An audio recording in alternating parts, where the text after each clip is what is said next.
Hola, muy buenos días a la brújula en la luna. Muy buenos días a todos, lunes 4 de mayo del 2020.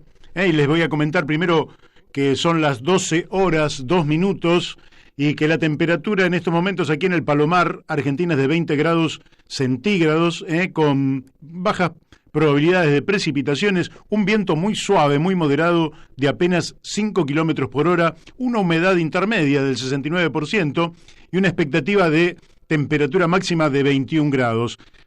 Podríamos decir que no es el mejor de los días, pero es un día lindo.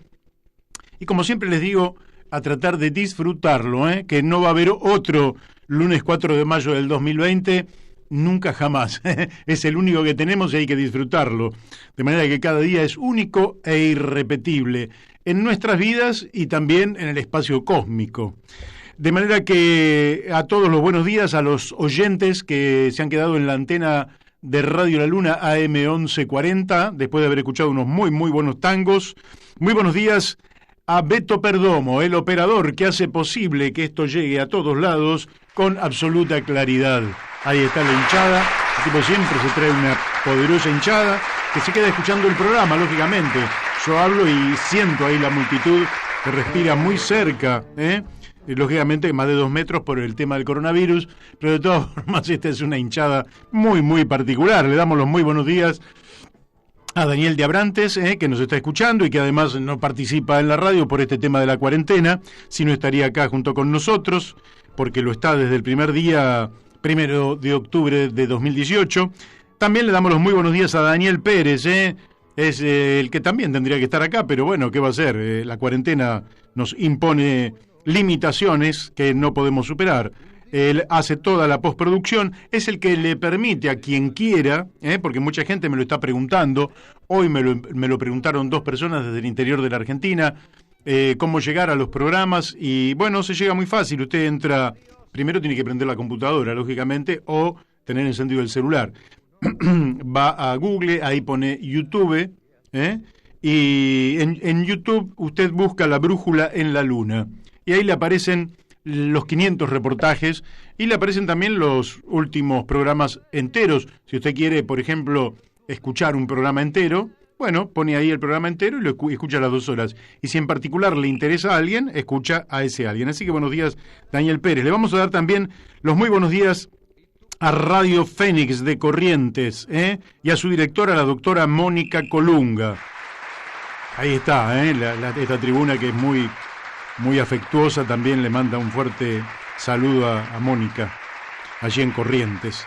Bueno, también los buenos días a Radio La Paquita, FM 88.9, Uspallata, Mendoza, a Gustavo Figini, Elvio Yadanza y Alberto Muñoz. Y si alguien quiere llamar, lo puede hacer al 44 43 74 24, que es el teléfono de Radio La Luna, el teléfono de línea de Radio La Luna. Hay otro también, pero vamos a dejar ese nomás. Les cuento que hoy vamos a tener 3 invitados muy interesantes para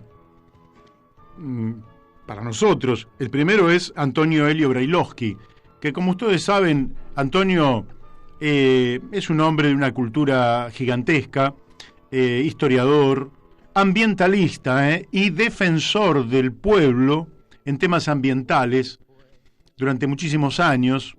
Una autoridad realmente, como en general las personas que nosotros tratamos de entrevistar en estos aspectos, que son gente realmente que han estudiado los temas profundamente, que son inteligentes y que tienen una mirada realmente excelente. Así que para mí va a ser un gusto volver a charlar con Antonio.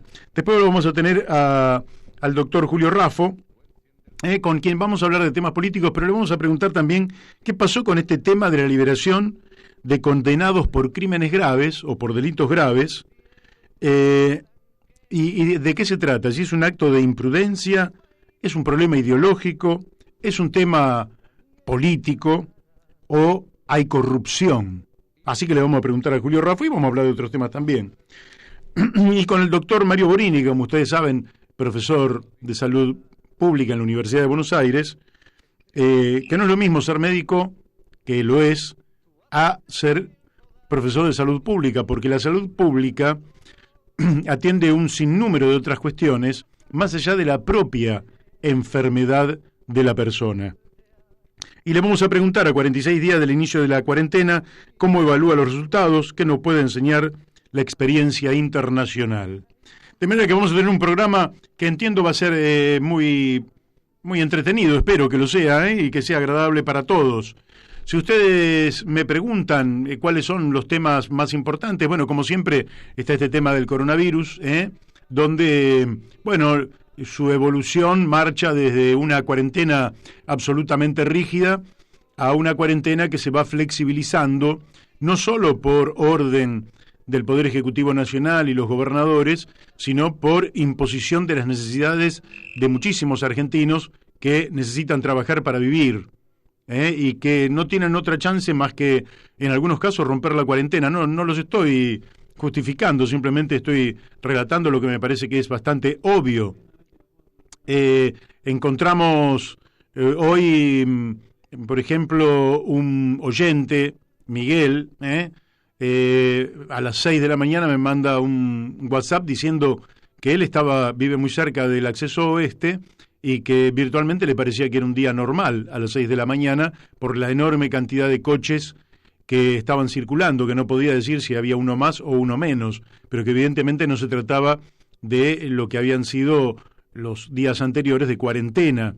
Y también se observa en la gran cantidad de negocios que van abriendo, incluso algunos con las persianas bajas, todo el mundo con su barbijo, con su alcohol, mucha gente, y bueno, entrando de a uno o dos a los comercios para que no haya acercamiento físico, pero también flexibilizando la cuarentena, fruto de que hay que pagar los alquileres, hay que pagar los impuestos, hay que pagar todos los gastos que se tiene cuando se tiene un comercio, o a veces una pequeña industria, un pequeño taller o lo que fuera.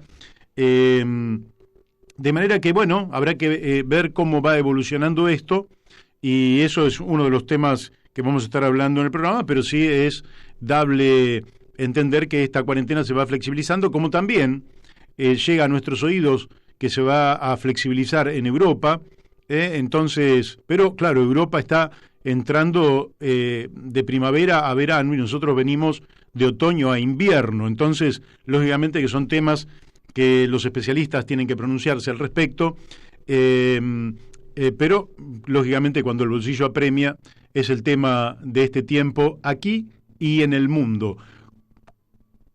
¿Qué es lo que está pasando? ¿Cómo evolucionan las cifras? Hay un gran debate. A mí, unos y otros me dicen esto es así o esto es de la otra manera. Yo quiero pensar que es muy difícil tener la verdad. Es muy, muy difícil tener la verdad. Entonces, vayamos escuchando a todas las voces y cuando pase el tiempo y podamos, cuando podamos observar efectivamente qué es lo que real y efectivamente ocurre, ahí sacaremos conclusiones más de fondo. Pero bueno, el tema va a seguir durante el programa, así que aquí lo dejo como primer comentario. Otro tema de enorme magnitud que va a repercutir en el planeta y que seguramente mañana lo vamos a estar hablando con un analista internacional de fuste porque ha publicado una nota muy importante en Infobae sobre los dos caminos que ofrecen Estados Unidos y China.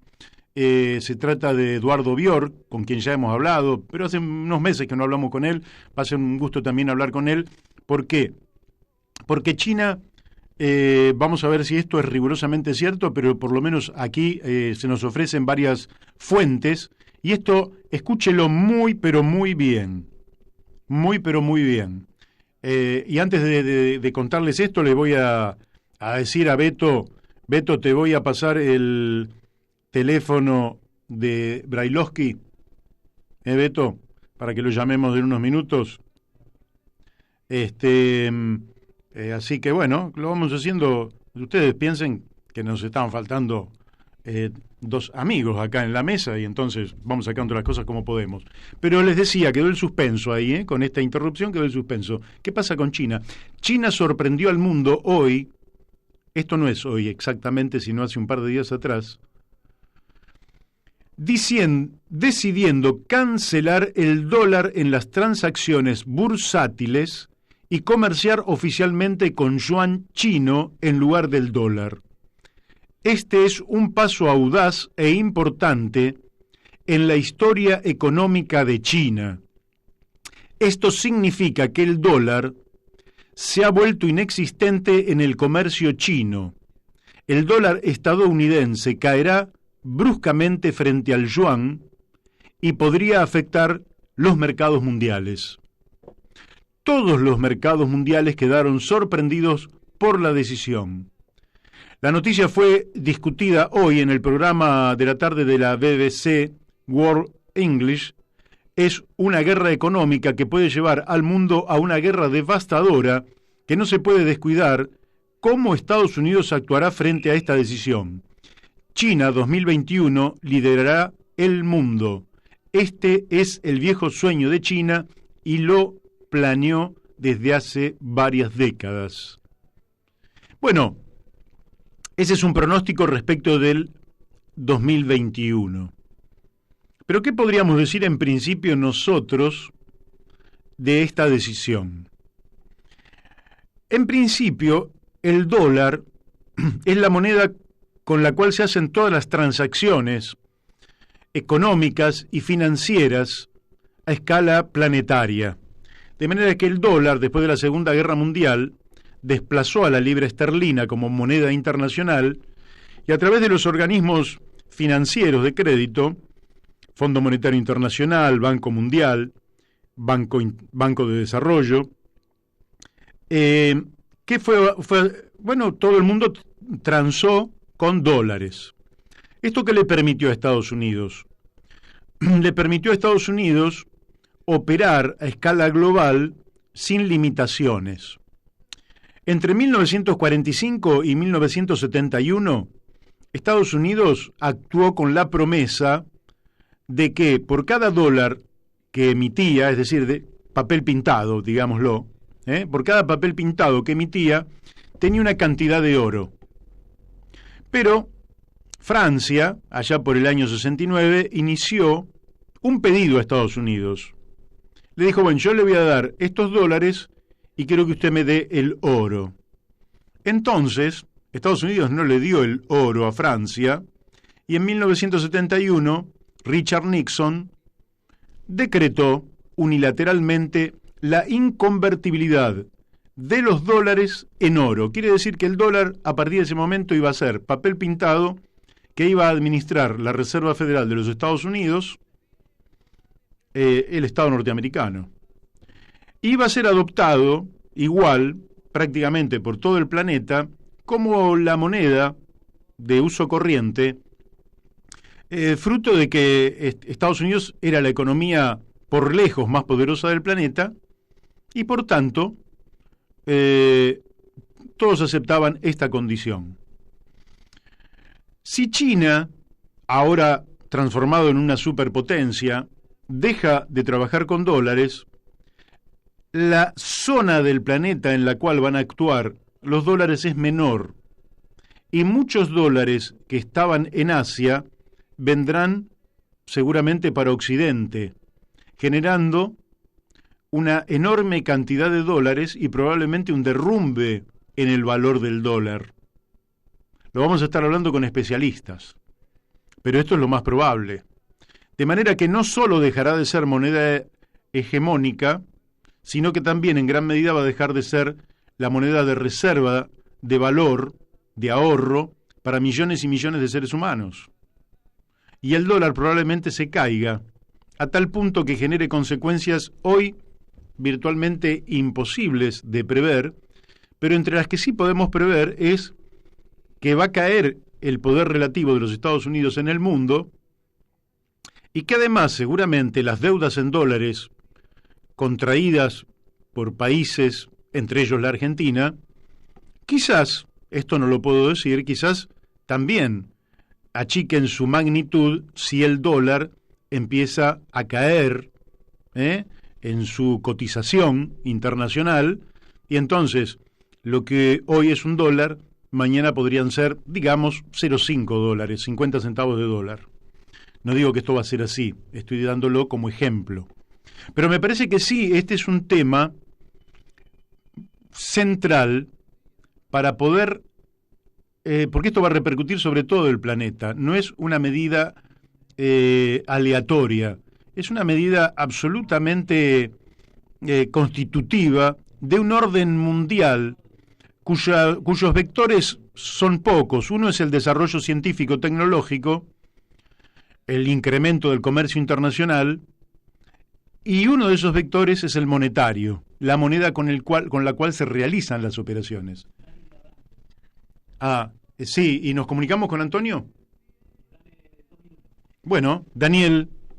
¿Qué tal? Buenos días a todos. Y quería hacer un comentario de una noticia que salió hoy publicada en Diario Clarín y que me parece que tiene que ver con esto que vos muy bien estabas explicando y que es muy interesante para tener en cuenta. Paso a la noticia. ¿Me escuchás? Sí, te escucho perfectamente. Bueno, dicen que los funcionarios de Trump presionan a sus espías para culpar del coronavirus a los laboratorios de Wuhan. Y después desarrolla el diario Clarín todas las acciones que está generando la administración Trump sobre la CIA y distintos organismos, acciones para que fabriquen o encuentren pruebas para sostener esto que aparentemente es una teoría descabellada, acciones a las que se están resistiendo los propios organismos americanos, según cuenta Clarín, por el temor que la distorsión de esta información puede distorsionar a su vez el balance y el análisis de todo el problema del coronavirus a nivel mundial, lo cual sería de gravedad planetaria, ¿no? Uh-huh. Entonces, nada, quiero señalar que en esta guerra va a haber un intento sostenido y muy fuerte de parte de la administración de Trump para culpar a China de esta pandemia que estamos viviendo, ¿sí? Y va a tratar de que esa sea la respuesta a la acción china de haber salido o haber sacado una buena parte de su economía del circuito dólar. Muy bien, muy bien. Vos sabés que está relacionado y esta maniobra de los servicios de inteligencia yo la comentaba, justamente la comentaba con Laura cuando aparecieron en los medios lo que decían servicios de inteligencia para atacar a China, que la verdad que eran informes insustanciales. Y me parece que, por otro lado, lógicamente que los servicios de inteligencia que debieron haber advertido a sus gobiernos que la pandemia avanzaba y que por tanto había que tomar las medidas del caso, y si la CIA lo hizo con Donald Trump no lo escuchó. Entonces, lógicamente que ahora se han visto sorprendidos porque el virus está haciendo estragos de todo tipo, a nivel humano, a nivel de los sistemas de salud, a nivel económico y a nivel de cambios en la geopolítica mundial. Pero esto es la ceguera de algunos países que no han querido observar el fenómeno, y a mí me han llegado muchos informes, pero uno, Daniel, que me parece que es el más serio, no lo puedo desarrollar porque es muy extenso, dice que no, que esto viene de la esfera natural y no es ningún virus elaborado en ningún laboratorio. Por otra parte, los chinos rápidamente dijeron lo que estaban haciendo, todos lo sabíamos, y con mucha mayor razón los países centrales que tienen servicios de inteligencia que están rastreando justamente esta información y que debieron haber llevado información fidedigna a sus gobiernos para que pudieran estar preparados frente a la incorporación del virus a sus sociedades. Sí, lo mismo dice en esta nota un informe de científicos americanos que sostienen que el virus es de origen natural y no artificial. Pero quiero hacer otro comentario. Todos recordamos, o es bueno que recordemos, que la invasión a Irak se fundamentó en la existencia o en la supuesta existencia de armas de destrucción masiva, ¿sí?, que por supuesto existencia que nunca fue probada, porque no existían, ¿sí? Uh-huh.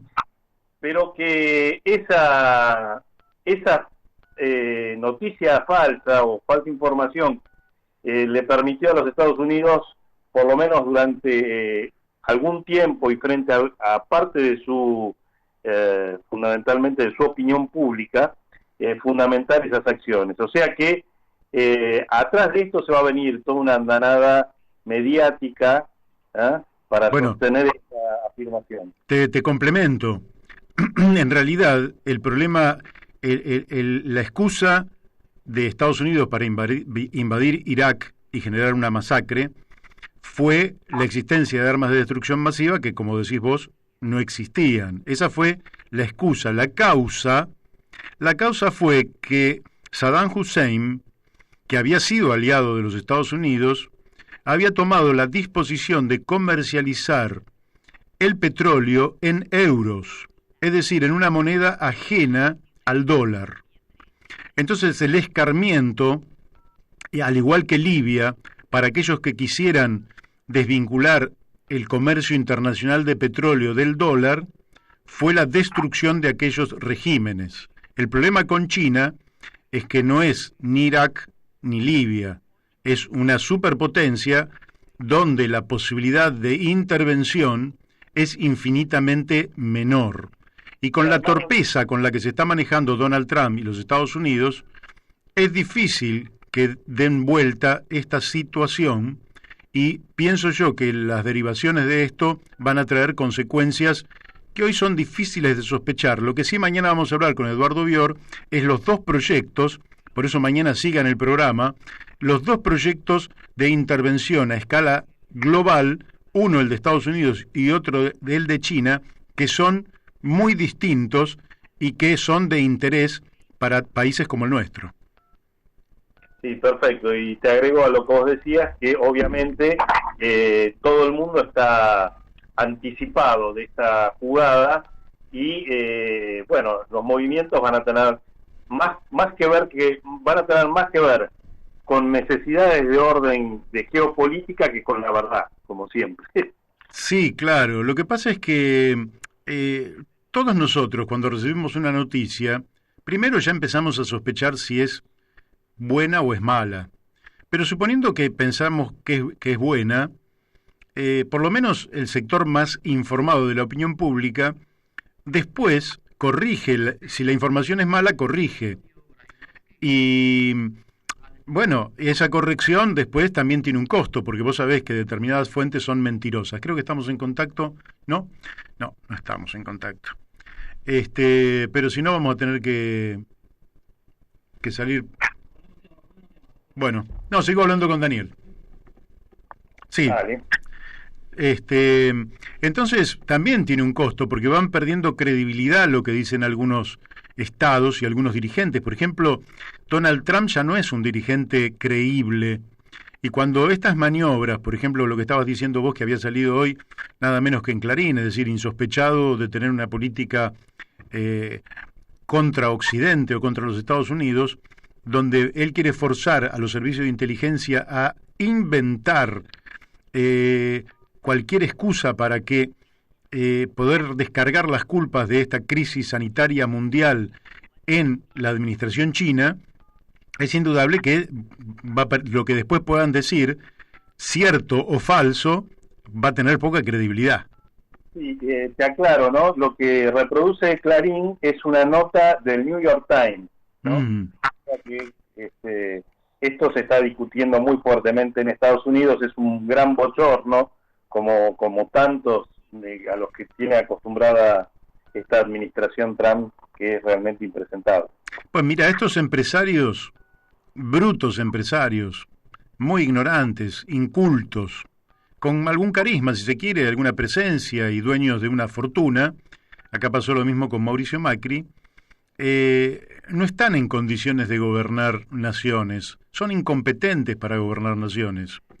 Se reclama de dirigentes políticos que, aunque ignorantes, porque como decía Aristóteles, solo sé que no sé nada, pero sí formados durante una vida en la cuestión política y entonces en capacidad de entender algunos procesos que esta gente que cae como paracaidistas en la cosa política, lógicamente después se siente desbordada y dice cualquier cosa, que es el caso del Donald Trump, hombre millonario, pero en definitiva un pobre tipo.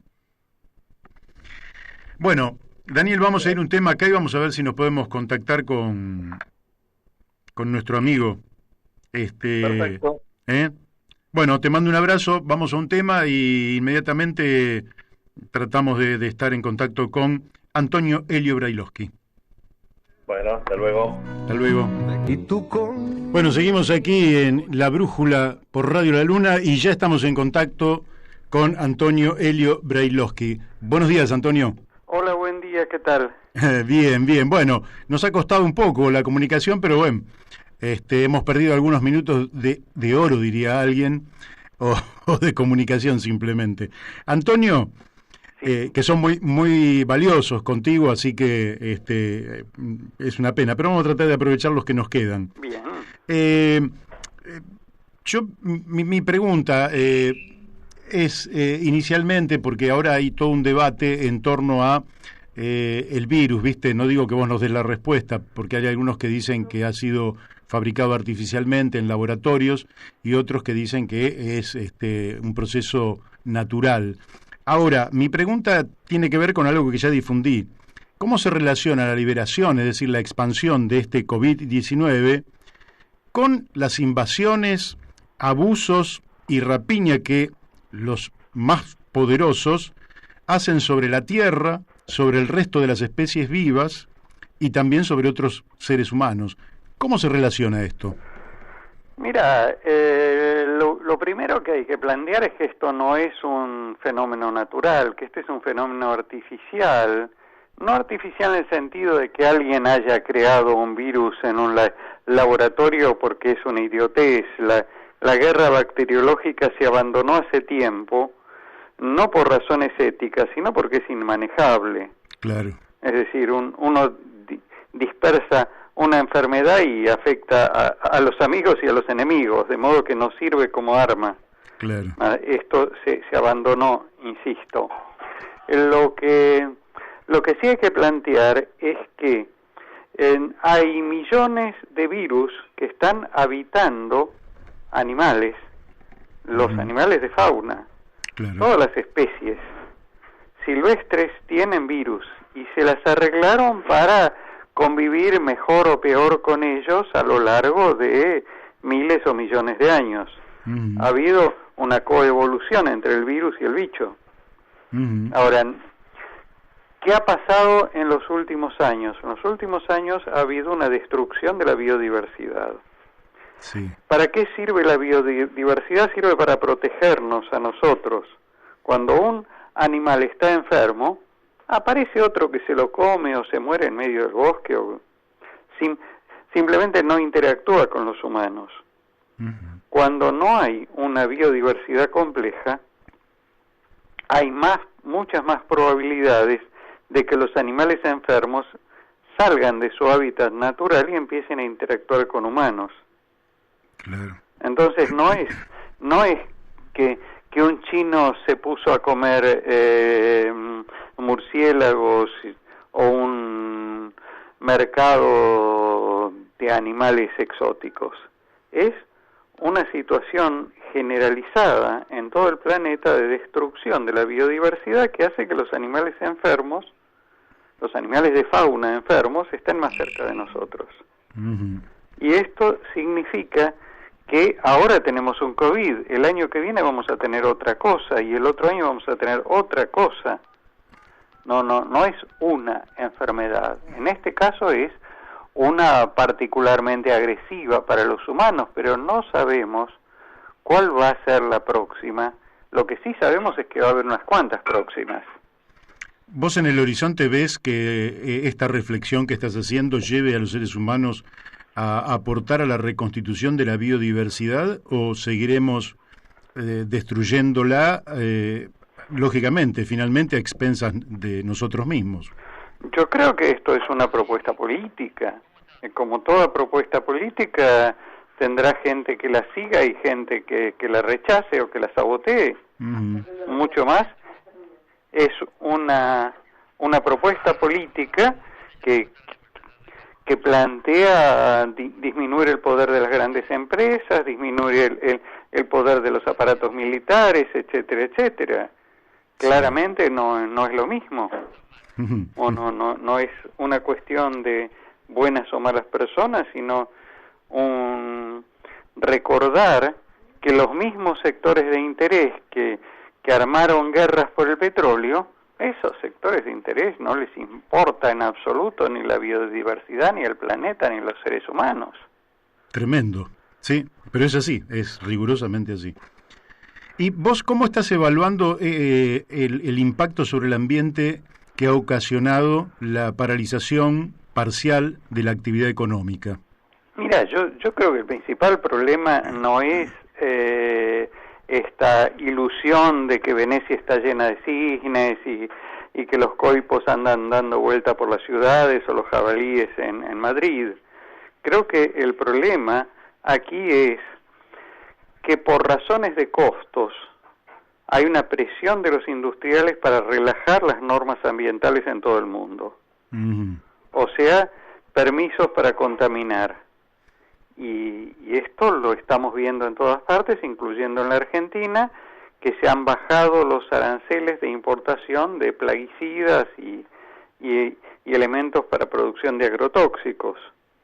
De modo que si tenemos agrotóxicos más baratos, se van a usar más, claramente. Un horror. Y así, pero esto no es una cuestión de Argentina en particular. En todos los países del norte hay presiones de los industriales para relajar las normas ambientales, o sea, contaminar más.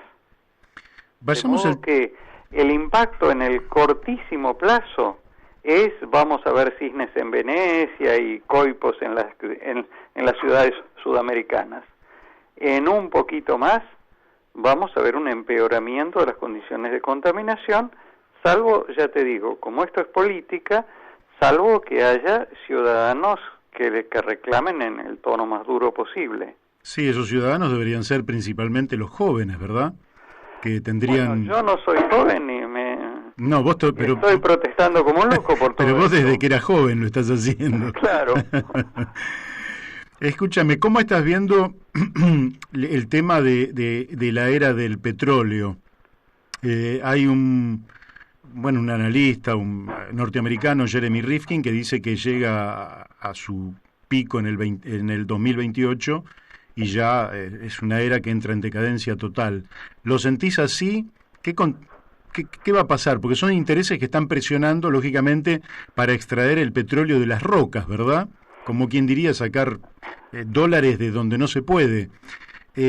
¿Cómo estás viendo eso y si hay un tiempo prudencial en el cual puede haber una reconversión energética que nos lleve a una energía sustentable? Mira, yo creo que esto no lo van a manejar los mercados, no lo pueden resolver los mercados. Pues yo te doy un ejemplo en paralelo. Hace una generación atrás, los libros eran objetos muy baratos. Realmente se compraban libros por monedas hasta que hubo un acuerdo de las grandes editoriales para transformar los libros en objetos de lujo. Y los libros pasaron a ser realmente escandalosamente caros. Y eso por un lobby de producción de libros. Claro. Yo creo que con el petróleo puede pasar algo así. El hecho de que la extracción de petróleo en formas no convencionales, esquistos, fracking, vaca muerta, etcétera, etcétera, sea más cara, no significa que se deje de usar el petróleo, significa que las compañías petroleras van a pedir subsidios del Estado, van a presionar para ser subsidiadas, van a presionar para boicotear todas las energías renovables. Otra vez, política. El mercado lleva siempre a concentrar el poder y a los peores resultados desde lo social y desde lo ambiental. Si hay ciudadanos preocupados tratando de frenar esto, bueno, haremos lo posible por frenarlo y por impulsar las energías limpias y transformar en realidad lo que Rifkin dice, pero lo que Rifkin dice es una cosa que no puede ocurrir por la simple evolución del mercado. Claro. Y a la industria química tan contaminante, ¿quién la controla? Tienen que controlarla los estados, los gobiernos. Ahora, por supuesto, esa clase de industrias son las que pagan las campañas electorales de todos los partidos. De modo que cuando alguien asume, sea que haya asumido en Buenos Aires o en Londres o en cualquier lado, o en Madrid, cuando alguien asume tiene un condicionamiento previo. Sí. Otra vez, ¿cómo se contrapesa eso? Ese poder en las sombras, ese poder de los despachos, de los espacios cerrados, ¿cómo se contrapesa eso? Con una movilización ciudadana. Uh-huh. Te cambio un poquito la temática, sí. Que tiene que ver con la historia ecológica de la Argentina, que vos has trabajado en esa materia. Sí, claro. Y como es una materia desconocida para la amplia mayoría, me gustaría que nos hicieras una breve reflexión respecto del papel del ambiente en la historia de los pueblos. Mira, a nosotros nos enseñaron una historia que es como si ocurriera encima de una mesa de billar, donde no pasa nada en el vínculo con la naturaleza. Ahora, es exactamente al revés. Todas las sociedades humanas se construyen teniendo en cuenta su vínculo con el medio natural. Uh-huh.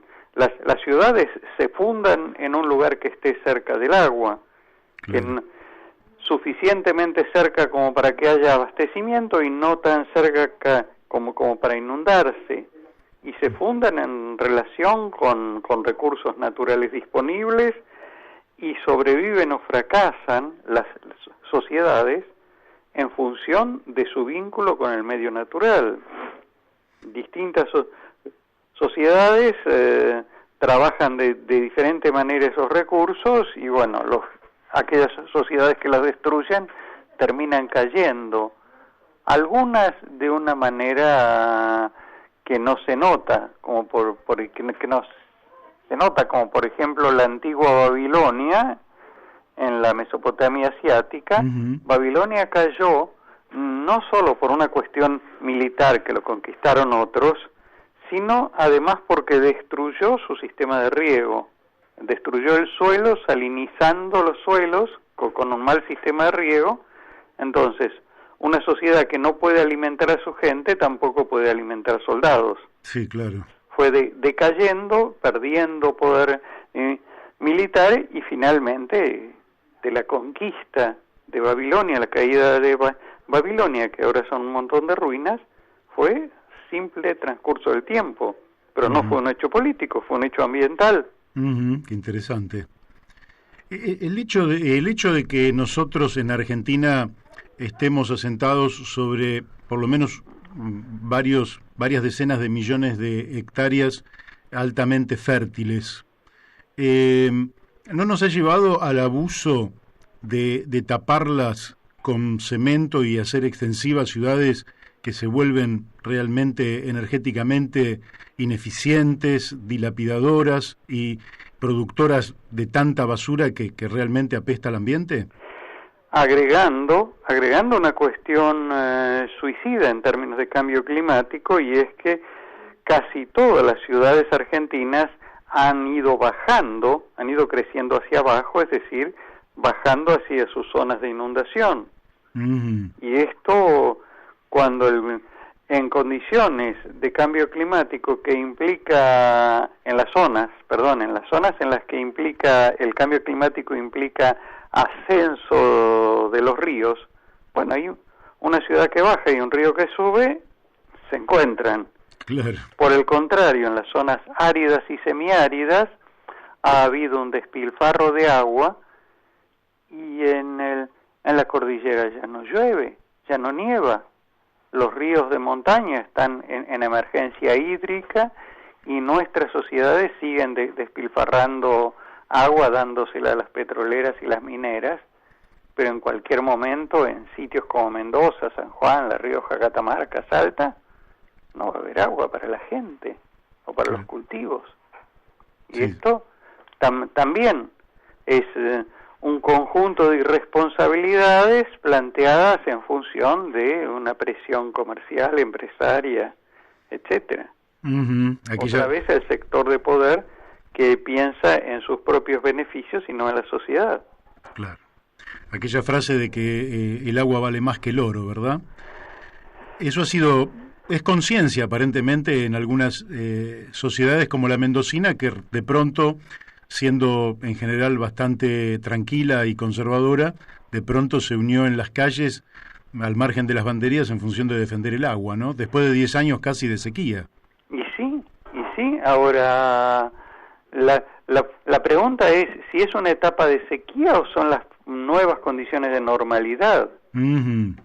Porque si son las nuevas condiciones de normalidad, hay que pensar todas las sociedades cordilleranas de otra manera y pensar cuáles son sociedades o cuáles ciudades va a haber que abandonar porque no se van a poder sostener con los cultivos de alrededor, la gente no va a tener trabajo, y cuáles hay que abastecer con acueductos larguísimos. Claro. Con lo que implica también de inversión de energía, ¿verdad? Porque cuando haces acueductos contra la gravedad, evidentemente tenés un gasto energético muy importante. Por supuesto. Te quiero hacer otra pregunta que tiene que ver con la posibilidad de, por ejemplo, de ir pensando en descentralizar, o por lo menos que no sigan creciendo irracionalmente, grandes centros urbanos como puede ser el AMBA, Rosario, Córdoba. Eso depende de una estrategia de planificación. Sí. Es decir, cuando fue la Segunda Guerra Mundial, al final de la Segunda Guerra Mundial, el gobierno de París, el gobierno francés, llama a un equipo de urbanistas dirigido por un señor llamado Petit, y en donde estaba Le Corbusier, que es un arquitecto famoso, y le piden el plan urbano de París. Y los profesionales le contestan: no se puede hacer. Es imposible hacer un plan urbano para París, hay que hacer un plan para Francia. Porque si nosotros hacemos solo un plan para París, ¿qué pasa? Todas las zonas empobrecidas del interior van a expulsar población que va a ir a París. Claro. Y París es más chico que Buenos Aires, Francia tiene mucho más población que Argentina, París es más chico que Buenos Aires, simplemente porque la política fue crear y mantener fuentes de trabajo para retener población en el interior. Entonces, el problema de las megalópolis no pasa en las megalópolis, pasa adentro, en el interior. Ahora, el modelo sojero que tenemos ahora no solo destruye el suelo, también fortalece los latifundios, y también concentra la propiedad territorial y expulsa gente de los pequeños centros rurales. Sí, de modo claro. que si queremos evitar la superpoblación en Gran Buenos Aires, Gran Rosario, etcétera, bueno, ¿qué hacemos para retener gente en el interior? Lo peor que podemos hacer para eso es seguir con este modelo de entregarle el campo a Monsanto y a las grandes semilleras. Vamos un poquito, me quedo un poquito en la ciudad y después voy al campo en estos minutos.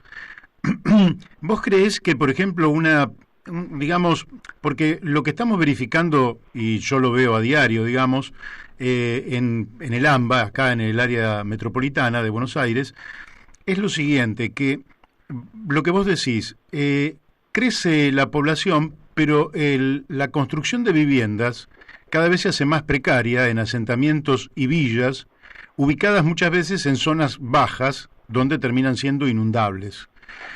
¿Vos creés que se pueden hacer una transferencia, digamos, construyendo viviendas en ciudades preexistentes del interior de la Argentina, fundando nuevas ciudades ¿Cómo imaginás vos que se puede proyectar esa descentralización hacia adelante? Yo creo que necesitamos, antes que nada, fuentes de trabajo genuinas, obviamente inversiones que no sean ahorradoras de mano de obra. Todas las inversiones planeadas en los últimos años son inversiones que no generan trabajo, que generan dinero y que el trabajo lo hacen las máquinas. Claro.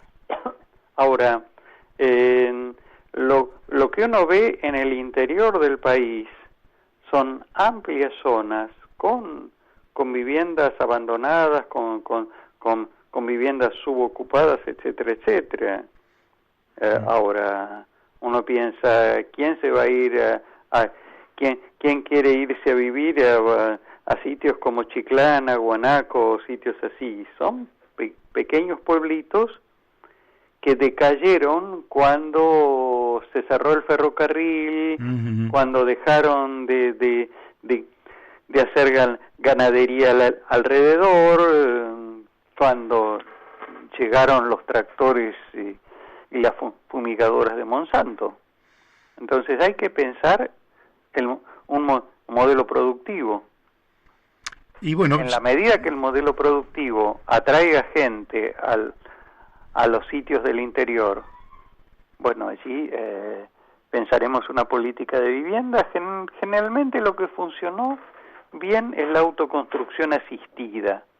Es decir, que la gente haga una parte de sus viviendas y el Estado, que la gente aporte trabajo en sus viviendas y el Estado financie otra parte. Ahora, el modelo de yo te entrego viviendas es simbólico, construyo y te entrego viviendas es simbólico. En un país donde hay por lo menos 3 millones de déficit de unidades de vivienda, si hacemos 10.000 o 20.000 es lo mismo. No cambia nada. No cambia nada, da porque está fuera de la capacidad del Estado. Sí. Entonces, no es que haya que parar, hay que pensar otra vez cómo se hace. Y ahora voy un poquito al tema del campo. ¿Vos crees a qué modelo productivo debería apuntar la Argentina? Da la impresión de que por tener una llanura tan vasta, hemos admitido que el alambre haya generado justamente lo que vos decías, grandes extensiones, grandes latifundios en pocas manos. ¿A qué modelo pensás que podría ir la Argentina para que realmente sea una producción de alimentos sanos, al tiempo que le dé bienestar al poblador que produce allí, y que nos vaya sacando justamente de este modelo de monocultivo de soja? ¿Qué tipo de producción pensás vos? Yo creo que hay que volver a pensar en modelos de rotación de cultivos con ganadería y demás, muy parecidos a los que tuvimos en otras épocas, en las cuales además se conservaba el suelo. Sugiero seguir un ejemplo interesante, es la estancia Yuchán en Villa María, Córdoba. Esta estancia llega... Yucat, perdón, me corrige mi señora, estancia Yucat en Villa María, Córdoba, donde hay un cura al que llega, porque esto eran esas propiedades que las familias ricas sin herederos donan a la iglesia. Es una zona del borde de la región pampeana, podría tener el mismo tipo de modelo sojero. Y lo que hizo el cura fue maximizar no la rentabilidad, sino maximizar la ocupación. El resultado es que hay tambo, que hay cerdo, que hay gallinas, que hay frutales, que hay producción artesanal de dulces, que hay obviamente de cereales, que hay trigo y hay soja y hay maíz. Es decir, una diversidad productiva, con lo cual la estancia es rentable, o sea, se automantiene, dando trabajo a muchísima más gente que las estancias de los alrededores. Necesitamos eso. Ese es un buen modelo. Modelos productivos que privilegien la ocupación, porque al mismo tiempo, al privilegiar la ocupación, estamos privilegiando un uso racional del suelo. Correcto. Para eso se inventaron las políticas impositivas y demás. Es decir, no es cuestión solo de gravar las exportaciones con la retención, sino uno puede gravar el monocultivo. Claro. Te subo los impuestos si haces monocultivo, te los bajo si haces una diversificación productiva. Y obviamente te cobro menos impuestos por cada persona que ocupás. Efectivamente. Muy, muy interesante. Me queda un minuto, pero sí te quiero hacer ahora hago como borrón y cuenta nueva, o si querés doy vuelta a la página. Te quiero hacer una brevísima pregunta, casi por fuera de todo esto, que tiene que ver con Mariano Fragueiro, que si yo mal no recuerdo, vos escribiste un libro sobre él, ¿verdad? Yo escribí una historia de las crisis argentinas que ahora va a reeditar Maipú, actualizada hasta este momento, donde lo que planteo es que Mariano Fragueiro hizo una propuesta de desarrollo social a mediados del siglo XIX, que fue la que no se llevó a la práctica, salvo en muy breves periodos, y que era obviamente contraria al modelo liberal. O sea, Fragueiro planteó un modelo de planificación estatal, y lo que se siguió fue el modelo de mercado liberal. Y en la Constitución, es decir, los constituyentes de 1853, el 1 de mayo votan la Constitución política. En diciembre votan ideas de Fragueiro, ¿verdad? Digamos que se habla un poco de Fragueiro, pero que lo que se hizo fue exactamente lo contrario. La propuesta tan liberal de que el mercado es algo parecido a Dios.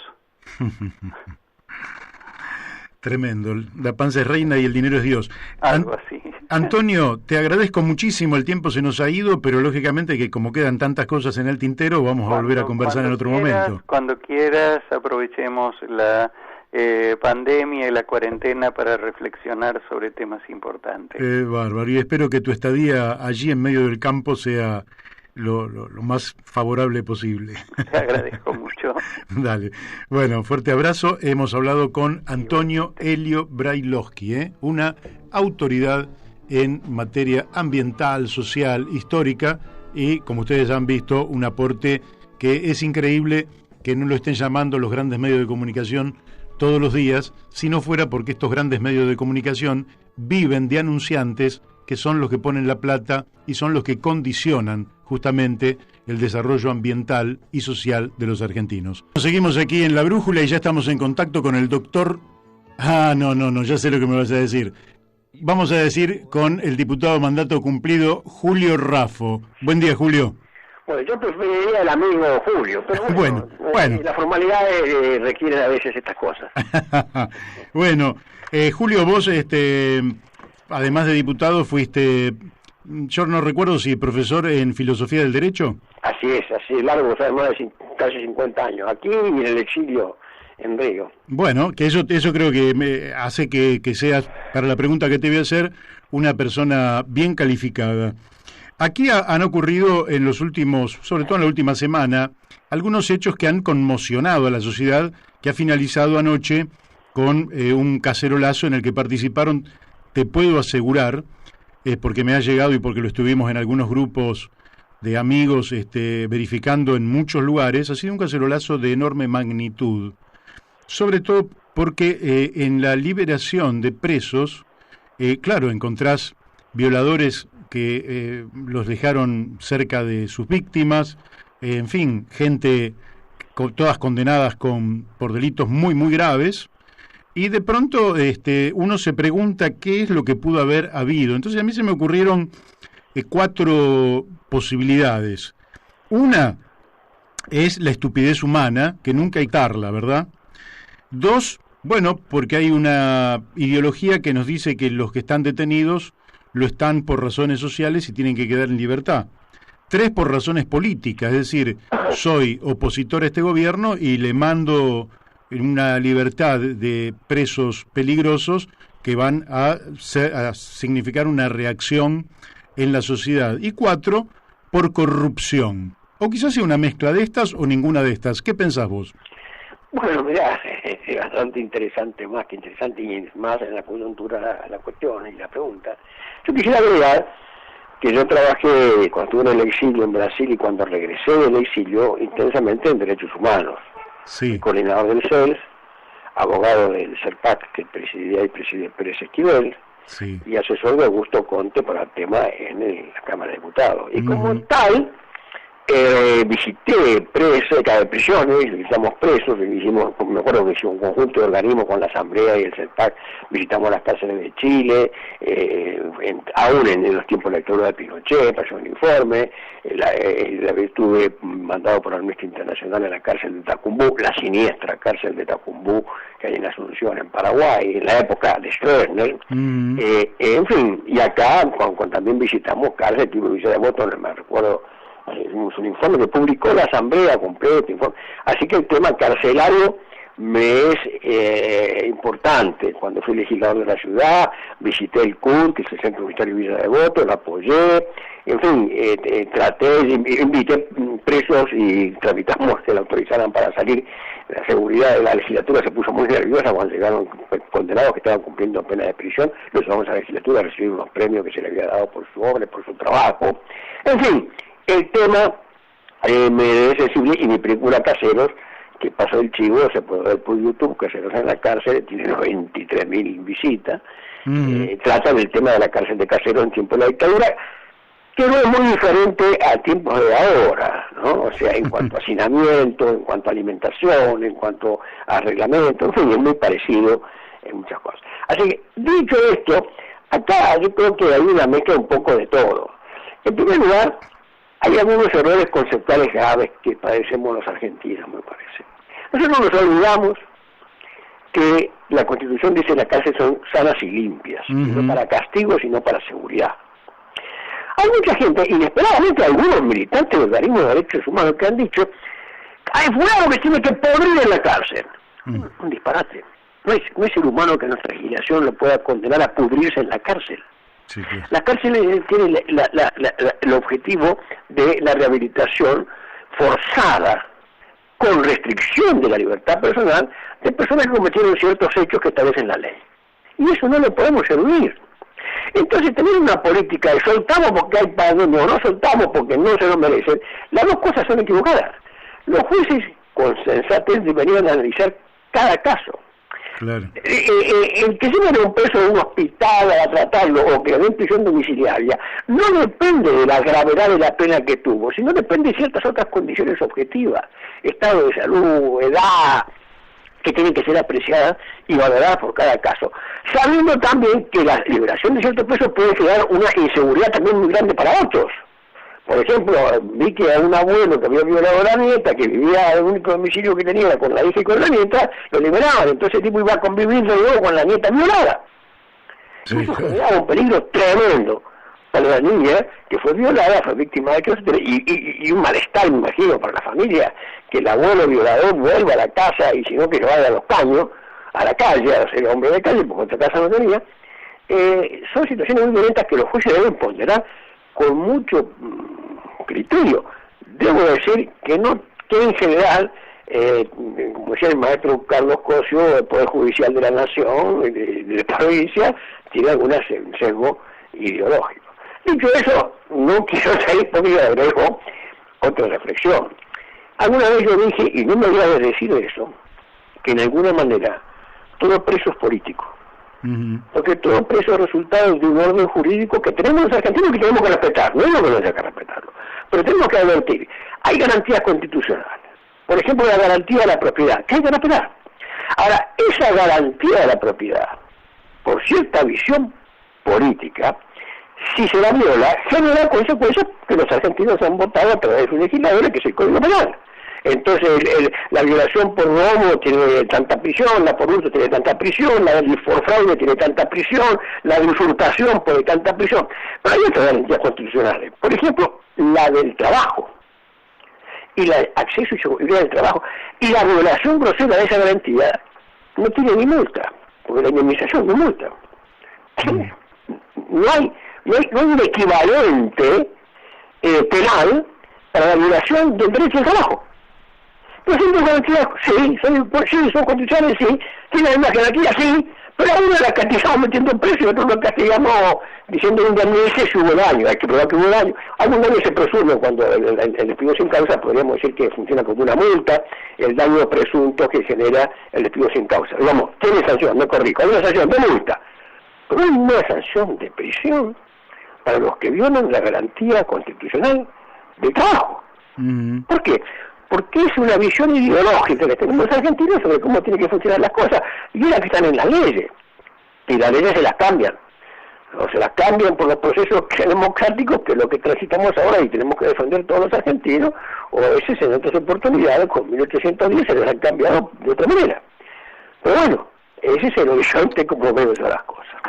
Bien, bueno, eso me parece que porque es un dato, digamos, de estos días y por eso te lo quería comentar, pero quería que me dijeras también y ¿qué estás pensando de la evolución de las cosas en la Argentina? Porque en realidad, y esto vos sabés, no tratamos de criticar a nadie aquí y lógicamente mucho menos a un gobierno que lógicamente todos aspiramos a que cumpla su mandato y cumpla la mayor parte de sus objetivos, ¿verdad? Así que eso está fuera de discusión. Lo que te voy a decir no es descalificador, sino más vale descriptivo de una realidad.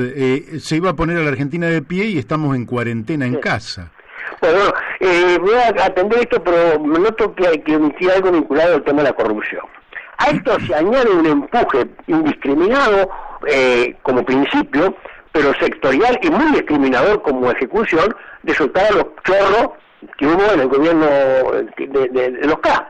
Y puede haber los chorros que del gobierno de Macri o del gobierno que haya, pero no hay que soltar. Es inadmisible que un secretario de Derechos Humanos se haya ocupado por 3 o 4, por Jaime, por no sé, Budú también en su momento. Hay una movida impulsada por los amigos, protectores o socios o socias, porque hay que ser cuidadoso ahora con el lenguaje no sexista, socios o socias de los Lázaro Báez y de esas personas que empujan de ciertos sectores muy importantes del poder político la impunidad de sus amigos socios o socios.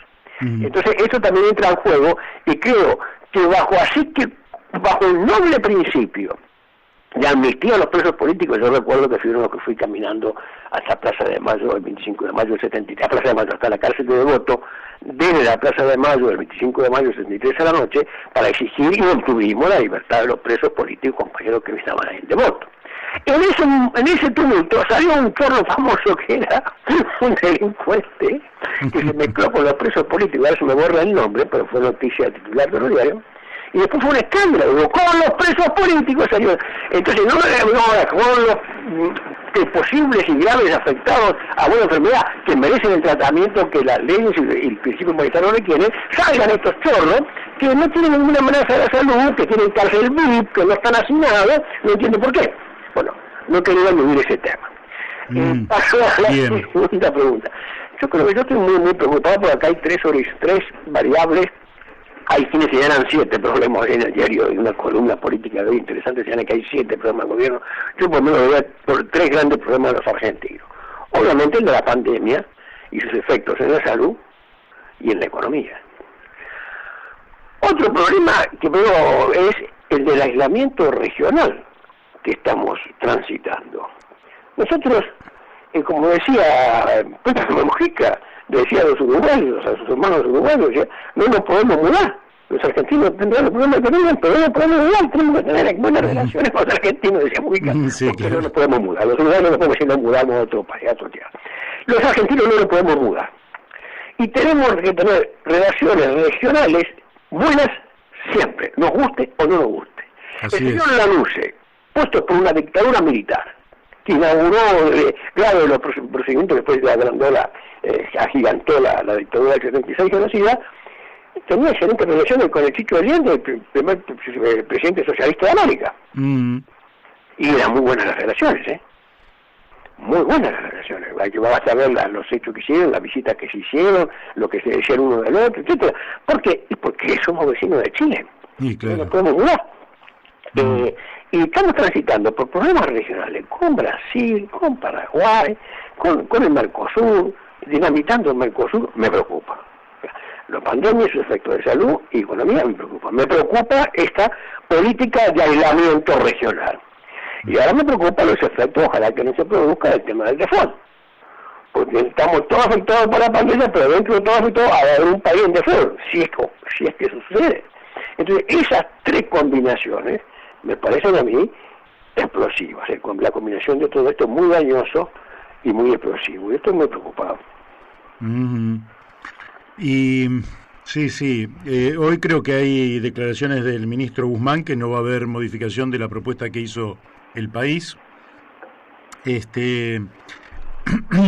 veo muy probable que Argentina vaya al default, que por otra parte es un default, a ver cómo lo ves vos, porque personalmente vos sabés que es un tema que traemos de hace muchísimos años. La deuda en general en la Argentina se ha contraído sin justificación financiera, económica, de inversión, y en general ha servido para la fuga de capitales. Ahora, el problema está en que el Congreso de la Nación jamás la auditó, de manera tal que estamos frente a una situación anómala. Y algunos creemos que la suspensión del pago de deuda es correcta hasta tanto el Congreso disponga qué política asumir. Pero al margen de esta postura de algunos sectores, entre los que me cuento, vamos hacia un default aparentemente. ¿Vos estás viendo en el horizonte una catástrofe económica?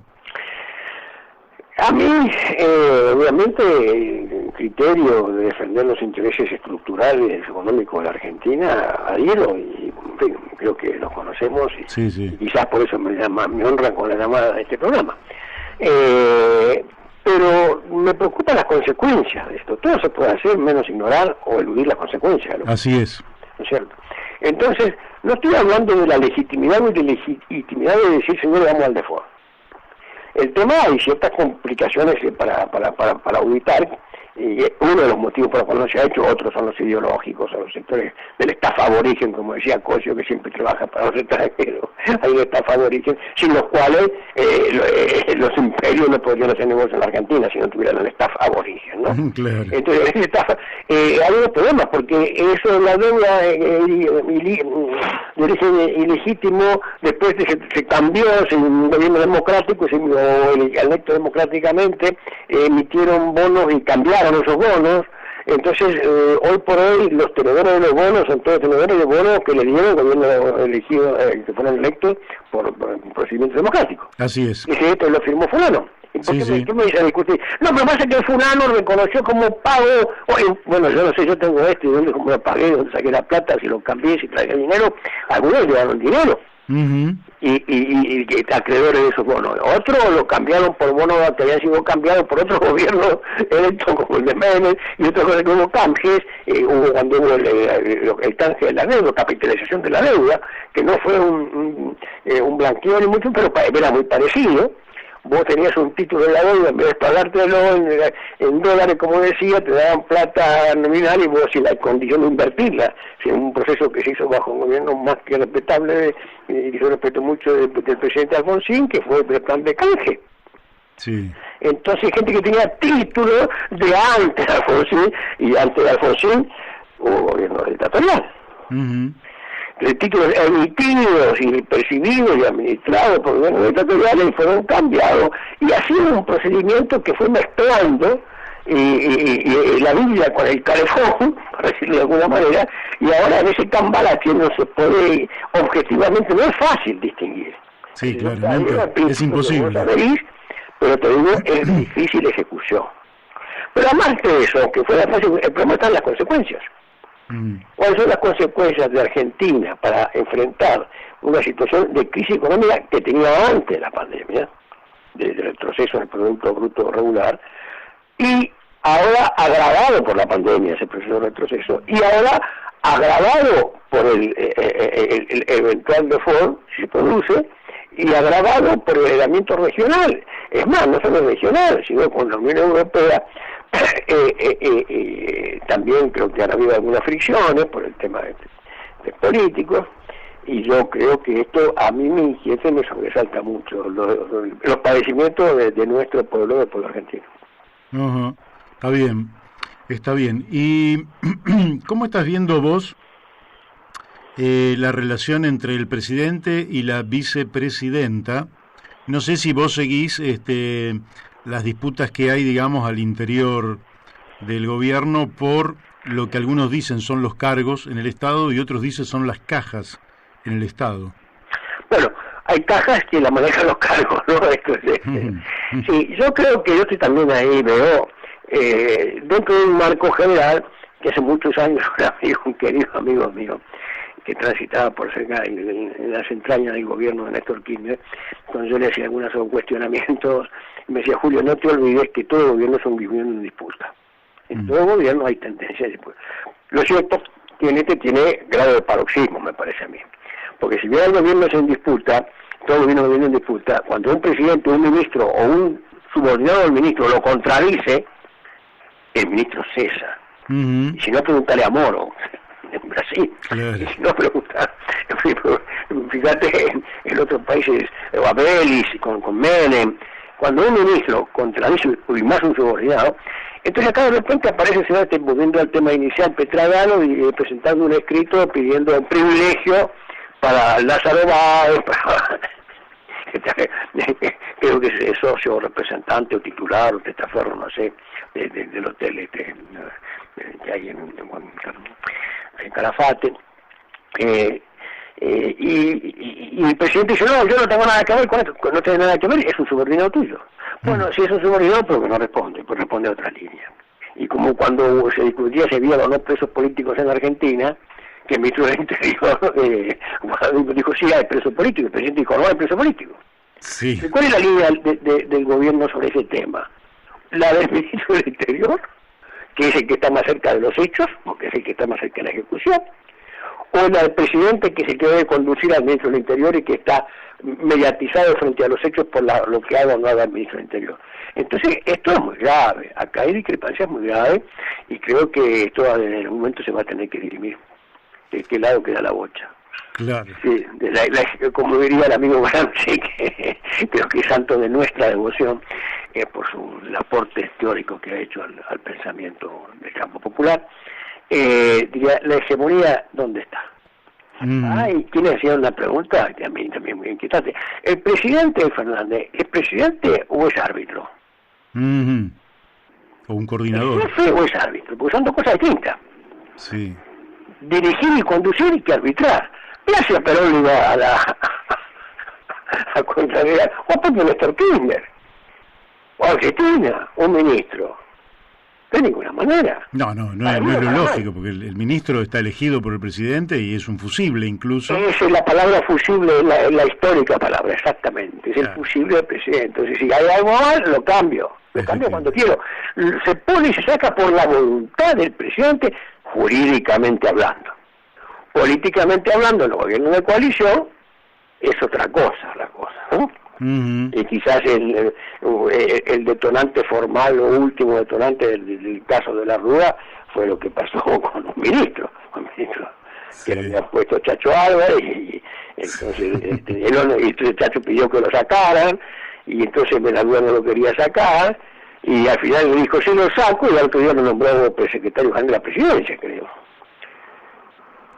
Y ahí eso fue el detonante, la mecha, el fósforo que prendió la mecha. Sí, ya el final. Escúchame, Julio, vos en el tema anterior habías planteado algo que yo también muchas veces digo cuando... porque es el ABC de la vida, ¿no? Es una ley de la física: a una acción hay una reacción. En el ajedrez, a una jugada mía hay una jugada del otro. Y vos dijiste, bueno, uno puede mover lo que quiera, pero después tiene que hacerse cargo de las consecuencias, ¿verdad? Así es. Entonces quiere decir que puedo ir y tomar Malvinas, Pero después me tengo que hacer cargo de las consecuencias. Así es. No es que muevo yo solo, el otro también mueve. Juega, claro. Ahora, hay en discusión un impuesto a las grandes fortunas en la Argentina, que a priori parece, yo no sé si es un acto de justicia social o un acto demagógico para la tribuna, no lo sé, la verdad, que es un impuesto a las grandes fortunas. Y ese impuesto, lógicamente, el presidente tiene que estar a favor o en contra conforme sea su propia segunda jugada. Si el presidente después quiere encender todos los motores, seguramente va a necesitar de esos sectores y por tanto enemistarse no parece bueno, a menos que pueda pensar en prescindir de esos sectores.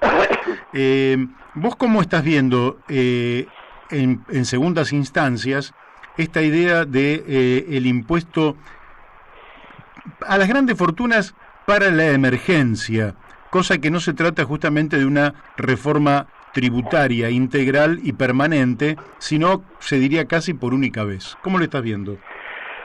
Bueno, mira, de los que impulsan este impuesto, en principio yo creo que los que tienen más siempre tienen que hacer más esfuerzo. Ese es el sentido progresivo del impuesto, y si hay una situación de emergencia, hay que llamarlos a contribuir, está bien. Bien. Pero lo que impulsa este impuesto me hace recordar a una opinión que mereció el famoso cardenal Mazarino, que manejó la política francesa en los tiempos de Luis XIII y comienzo del Luis XIV, y que decían, Mazarino es capaz de impulsar los actos más nobles, pero siempre inspirado por un interés mezquino y personal. Uh-huh. Entonces hay actos que objetivamente son razonables, pero vos fíjate qué cosa curiosa, que este impuesto que los impulsaron nacía, se hablaba del impuesto de las grandes fortunas de aquellos que hubiesen blanqueado dinero. Entrar en un blanqueo. Entrar en un blanqueo es entrar en las alternativas que te pone la ley, y que te pone la ley del Congreso electo democráticamente, y se han equivocado, no se han equivocado, pero es una ley. Sí. La abre. En derecho se enseña, en toda la facultad, de que el ejercicio de un derecho nunca puede convertir en irregular el acto del ejercicio del derecho. Claro. Si una ley te da un derecho y lo ejerces, yo la puedo decir, estás haciendo esta canallada. Mira, la ley me autoriza. La ley me autoriza. Entonces, ¿dónde está lo malo? Y bueno, a veces cumplir la ley puede estar mal, sí, pero si la ley me autoriza, objetivamente. La ley estableció, y ojo, hubo blanqueos anteriores, hubo 4 blanqueos durante el kirchnerismo. ¿Por qué el último solo? No. ¿Por qué el último solo y no alguna vez la vida dura? Por alguien puede decir, mi hijo me argumentaba que es economista, no, pero el que blanqueó pagó menos impuestos que no blanqueó. Sí, es verdad, pero el que blanqueó era el último y el anteúltimo y nosotros también. Uh-huh. Entonces decir que, pero ella nació con ese estigma de favorecer a lo que da la casualidad que lo que lo impulsaban, la familia Máximo Kirchner, son titulares de una gran fortuna. Y no habían blanqueado por razones económicas, políticas, patrióticas, no sé, pero de hecho que no habían blanqueado. O sea, que el proyecto que impulsaron lo quedaban afuera. Uh-huh. Después alguien parece que les hizo notar y se empezó a hablar del asunto y cambiaron, lo retiraron, lo borraron, lo sacaron de la presentación y hicieron otro. Y entonces, a mí me parece bien que lo que más tiene más tributen. Sí, a mí me parece muy bien, lo que más tiene más, punto. No solo pero los que más tienen, sino también como patrimonio, sino la que tiene mayor ingreso salarial. Yo creo que el que tiene hoy por hoy un ingreso superior mensual a 300, 400 mil pesos por mes por salario, uh-huh, debería contribuir también. Absolutamente. Y a la casualidad que muchos de los cargos políticos pasan de esa línea. Políticos y judiciales. Y no es una cuestión de buena voluntad de un juez, un magistrado, una corte que diga yo me descuento.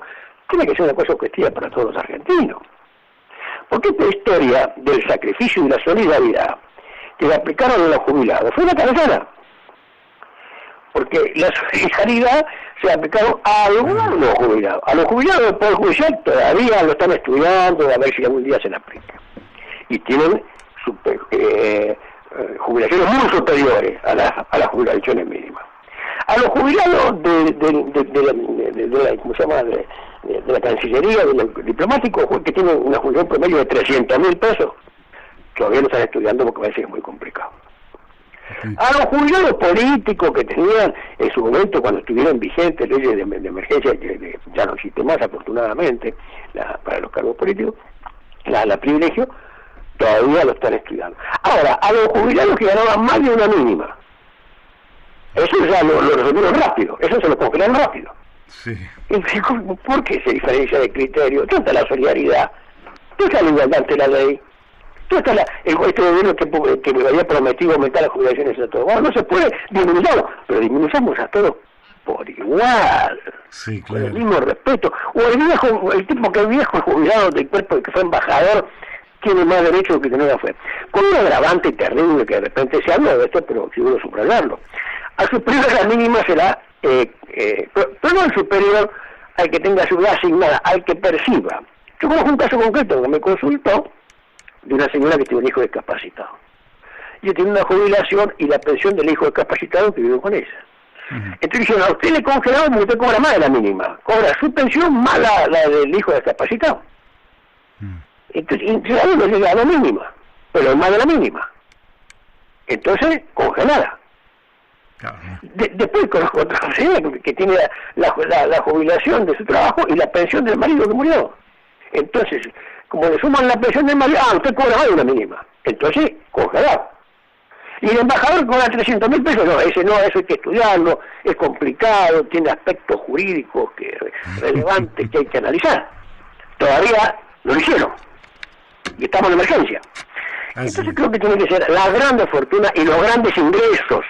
Claro. Tienen que venir a contribuir. Si no, es una canallada más. Yo que venga el dinero, bienvenido sea. Pero la justicia, que esto, vamos, la filosofía del derecho, como decía el maestro Vilanova y Cosio, es el tratamiento igualitario, crear igualaciones de libertad, de acceso a los bienes, de acceso a la sobrevivencia, de acceso a la vivienda, igualar, por tratar de igualar lo más posible en la sustancia de las cosas. Esto ha sido agraviado por este gobierno, que yo respeto, apoyo, lo eligieron, bienvenido sea, ha sido muy bueno en muchas cosas, que lo aplaudo.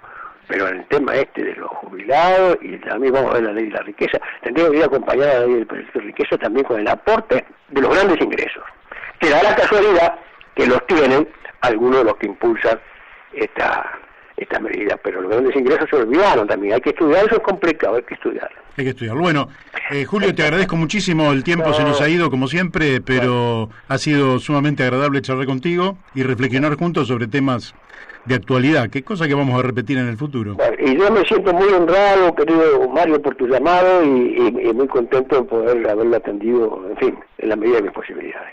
No, muy bien. Bárbaro. Te mando un abrazo, Julio.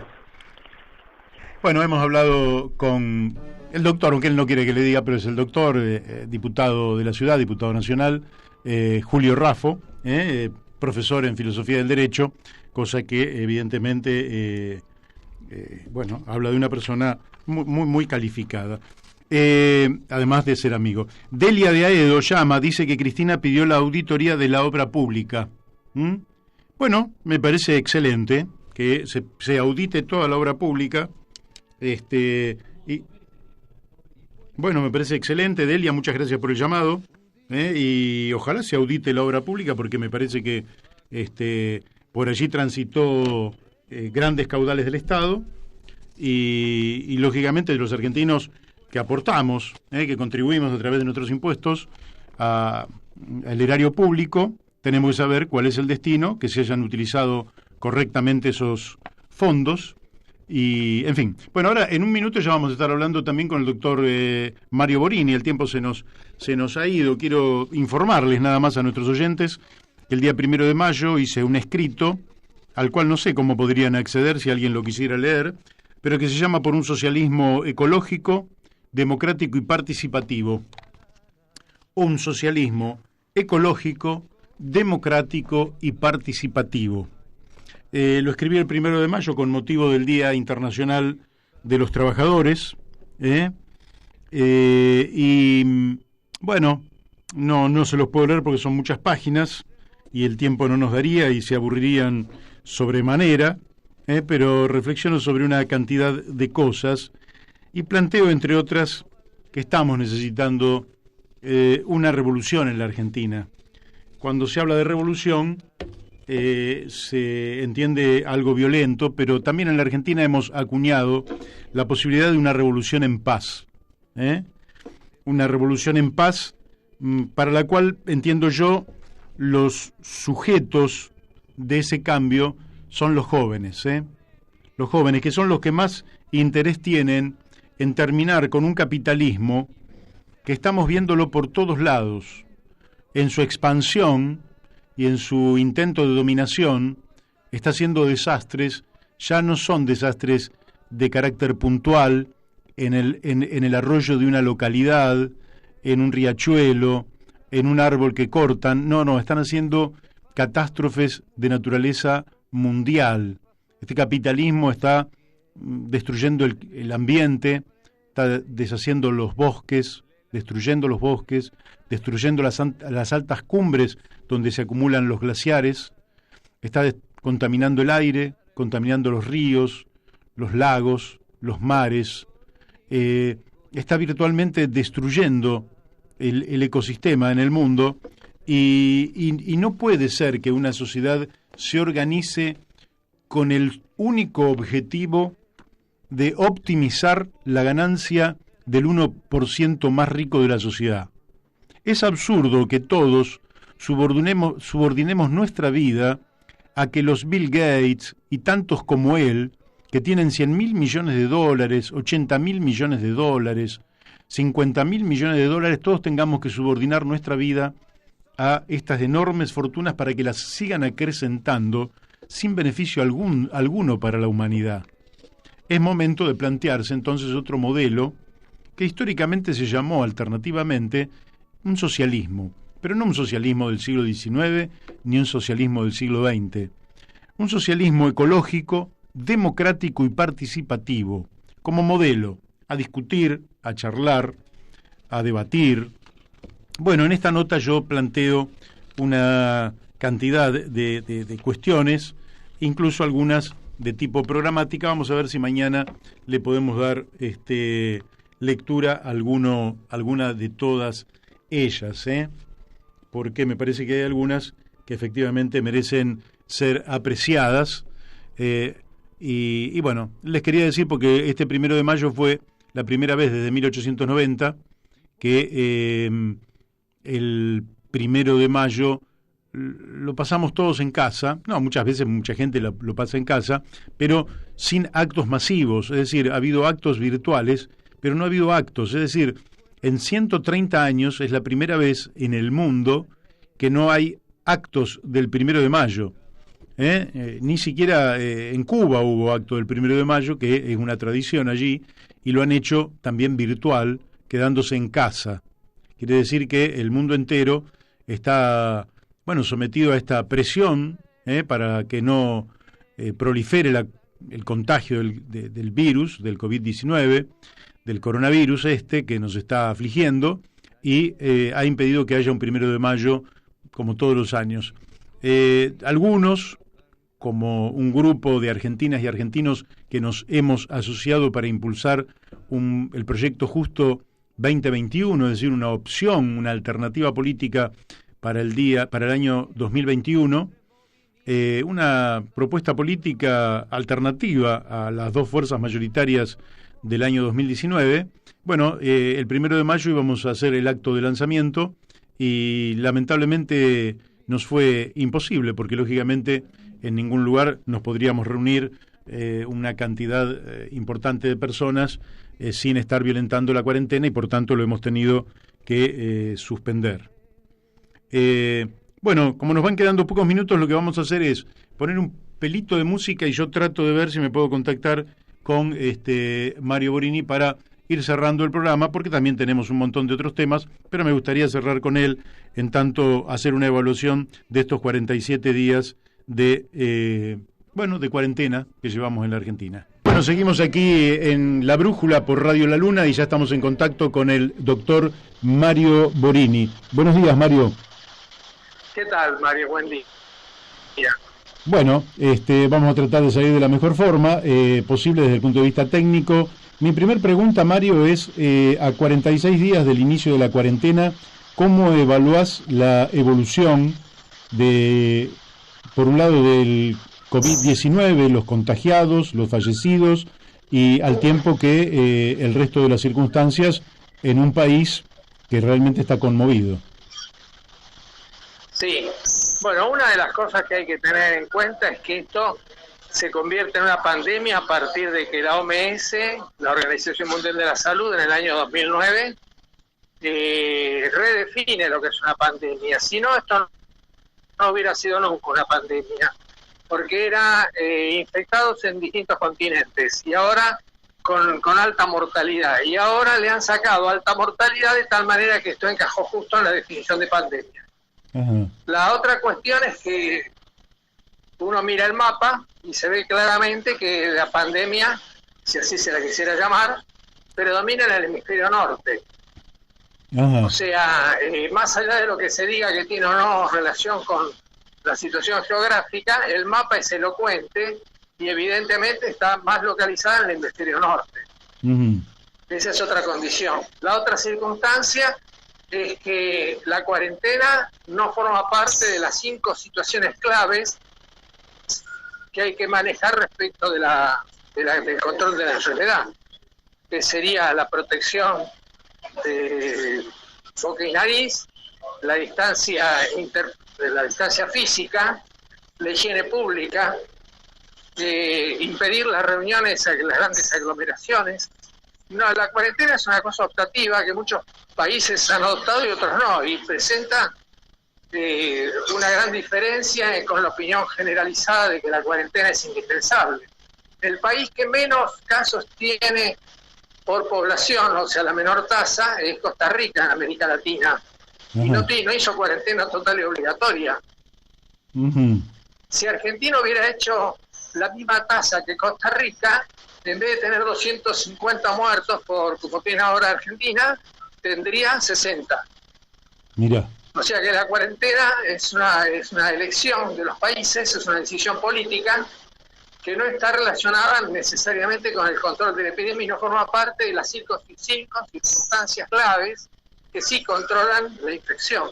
Suecia sin cuarentena tiene la misma tasa que Irlanda y Suiza, que tienen una cuarentena rabiosa, total y obligatoria. Uh-huh. Qué interesante. Te pregunto por lo primero que dijiste, que es que digamos la pandemia se concentra en el hemisferio norte. ¿Qué influencia puede tener que aquí estemos en otoño ingresando al invierno? Ellos están saliendo de la primavera para el verano. Bueno, eso estaría por verse. La hipótesis es de que el verano va a mejorar la epidemia en los lugares que ahora son fríos. Por eso muchos países del norte están ya en etapa levantando la cuarentena los que la tenían, por lo menos parcialmente. Uh-huh. Aquí se ha generalizado el uso del barbijo. Esto es lo que yo constato en el Gran Buenos Aires, por lo menos, en las pocas zonas donde me puedo mover, fuera de mi casa. ¿Vos creés que este uso puede impedir también el contagio de otros virus que tengan que ver con gripes o neumonías? Bueno, no se puede extremar esa situación. Dentro de poco tendríamos que vivir en una burbuja. Se sabe que la inmunidad natural ha sido muy importante en el desarrollo, en la evolución de la humanidad. Nosotros no podemos descartar la inmunidad natural para reemplazarla por una inmunidad adquirida mediante vacunas. Eso sería un despropósito. Claro, no, pero yo te pregunté por los barbijos, no por la vacuna, ¿eh? Ahí se perdió la voz. No, yo te preguntaba por los barbijos, no por la vacuna. Sí. No, el tema de los barbijos no tiene una demostración científica, digamos, no tiene una evidencia científica. Tiene una razonabilidad elemental. Claro. Quiere decir que no es algo de hecho ha habido grandes aglomeraciones. En Irak se abrazan. Irak casi no tiene casos de COVID-19. Irán, vecina, tiene muchísimos. En Irak el abrazo todavía continúa, se abraza cuando se saludan. No ha incidido para nada en la discusión del virus. Acá hubo la aglomeración de los jubilados, se pensaba que podía haber un estallido de la epidemia en ese momento y no lo hubo. Uh-huh. Tampoco, digamos, hay hechos como sorprendentes, ¿no? Hay hechos como sorprendentes. La Dominicana tiene muchísimos casos y Haití, que es vecina sumamente pobre, no los tiene. O sea que hay cosas todavía no explicadas. Y acá lo que se ha producido es un adelantamiento de la epidemia, de la cuarentena muy grande. Muchos países comenzaron en abril, nosotros empezamos en marzo. No se sabe muy bien porque se empezó de un día para el otro sin tomar previsiones. Y esa falta de previsión hace que el gobierno se pueda caracterizar como un gobierno imprevisor en términos de salud para asumir políticas públicas en una epidemia. Y ahora, ¿qué pensás que va a ocurrir el día domingo, que ya terminaría esta etapa de la cuarentena? Bueno, tiene que haber digamos, la epidemiología no ha sido considerada en un lugar central en el control de la política pública de la Argentina. La comisión de expertos está formada por asesores de casos, no por asesores epidemiológicos ni de ciencias sociales. O sea, las ciencias de la población estuvieron bastante ausentes. Por eso hubo cuarentena para provincias con casos cero, todavía lo sigue habiendo. Es un despropósito. Con controlar los ingresos de la provincia y cuarentenarlos será suficiente. No había necesidad de suspender toda la actividad laboral. Claro. Eso ha sido una cosa totalmente sorprendente y no tiene razonabilidad. Lo que parece más razonable es... Las otras... Te preguntaba, lo que parece más razonable es, por ejemplo, evitar las conglomeraciones en el fútbol, en el teatro o quizás en el cine. ¿Qué pensás vos? ¿Cómo se puede atender en la cuestión de los trenes, el subte, los colectivos? Sí, acá a lo mejor con 6 millones de personas cuarentenadas estaba bien. Eran las personas que tenían más vulnerabilidad y las personas que eran contagiantes, viajeros o contactos de enfermos. El otro tema es el uso del testeo. El uso del testeo tiene bastante irracionalidad porque se ha hecho en lugares como para tirar la moneda a ver si cae parada. En Constitución, en Retiro, en Once, ahí ha dado una positividad sumamente baja. Se han perdido, además de que tenemos pocos test, se han hecho 60.000 testeos y ha dado muy pocos positivos porque en vez de testear específicamente en los contactos y en el personal de salud, se han hecho testeos a ver qué prevalencia había de la enfermedad en lugares como Constitución, Retiro y Once, que no tienen sentido con pocos test. Claro. Mario, la última pregunta por razones de tiempo nada más, pero contestá con toda tranquilidad. ¿Cómo estás viendo que el Congreso de la Nación no esté habilitando, que el Congreso de la Nación, Cámara de Diputados y Cámara de Senadores, no estén debatiendo profundamente este tema e invitando a especialistas para poder realmente también marcar posición y colaborar con un bien común que es la salud pública, ¿verdad? No sé si te entendí bien. Vos decís que como el Senado de la Cámara de Diputados no han invitado especialistas en salud pública para este tema. ¿Te entendí bien? Sí, porque evidentemente es una institución, la más democrática que hay en la Argentina, y brilla por su ausencia. Sí. Claro, acá en realidad es una cuarentena que la enfermedad no le pegó a los pobres, sino a los ricos, y eso fue signado como una de las cosas raras que ocurren en los procesos de salud-enfermedad, que generalmente pega más a los pobres que a los ricos, salvo excepciones. Efectivamente, África quedó bastante libre y muchísimos países pobres tuvieron pocos casos. Pero las medidas de gobierno fueron clasistas, porque las medidas de gobierno perjudicaron a los pobres. La pobreza aumentó un 4, 5, 6%, 5.5 parece, o sea, 5,5% desde enero hasta acá, o sea, en un trimestre, hasta el 31 de marzo. Una cosa inadmisible, porque se ha transformado en una enfermedad que no castiga a los pobres, a través de las medidas públicas castiga a los pobres. Ahora, vos me decías acerca del problema de la democracia. Y claro, porque estos son temas a debatir. La democracia no ha funcionado porque sin una justificación clara se ha parado todo el poder judicial y todo el poder del Senado y de diputados. Más aún que no hubo tampoco debate social. O sea que acá se ha producido una concentración de poder en el poder ejecutivo notable, extraordinaria. Además con fuerza de seguridad en la calle en vez de equipos de salud. Es una cosa notable. Es una subversión de lo que podría considerarse un tratamiento epidemiológico de un brote epidémico. Bien.